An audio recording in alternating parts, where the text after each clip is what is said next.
Kronologi santri tewas dianiaya di Tangerang, diduga berawal dari cekcok karena terbentur pintu kamar mandi.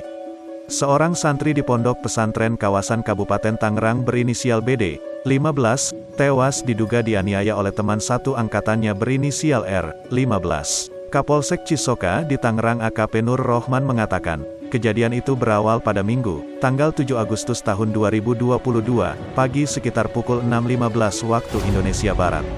Saat itu, pelaku R hendak menanyakan jadwal pelajaran kepada teman sekamar BD, yaitu D. Pelaku kemudian mendatangi kamar nomor 6, yang merupakan kamar BD dan D. Ketika itu, BD dan D sedang mandi pagi, lalu pelaku membuka pintu kamar mandi dengan cara mendorongnya. Menurut keterangan saksi, berawal saat pintu kamar mandi dibuka oleh terduga pelaku, didorong membentur korban. Korban marah, terus akhirnya berantem 1 lawan 1, ujar Nur saat dihubungi. Senin, tanggal 8 Agustus tahun 2022. Keduanya terlibat cekcok hingga berujung perkelahian di kamar korban. Korban dan pelaku saling memegang leher hingga keduanya terjatuh. Ketika jatuh itu masih bergumul, si terduga pelaku sempat memukul 1 kali di bagian mata sebelah kiri korban, jelas Nur.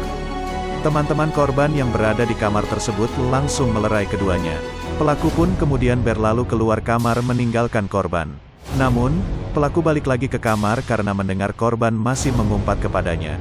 Korban ketika itu sedang pakai celana tertunduk gitu. Ditendang bagian muka sebelah kiri, lanjut Nur. Korban yang tidak sempat membela diri pun seketika terjatuh.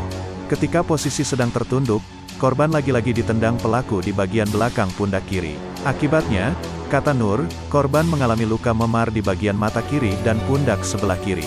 Setelah kejadian, korban langsung terdiam karena merasakan sakit kepala. Korban hanya berbaring seharian di kasur di kamarnya. Peristiwa terungkap saat Polsek Cisoka mendapatkan informasi dari pihak RSUD Balaraja, Kabupaten Tangerang, bahwa ada korban meninggal dunia diantar oleh guru atau pengasuh pondok pesantren sekitar pukul 17 waktu Indonesia Barat. Nur menuturkan, menurut informasi yang diperoleh dari saksi I, 21, pada pukul 13.30 waktu Indonesia Barat, ada santri yang datang melaporkan bahwa korban BD tidak sadarkan diri.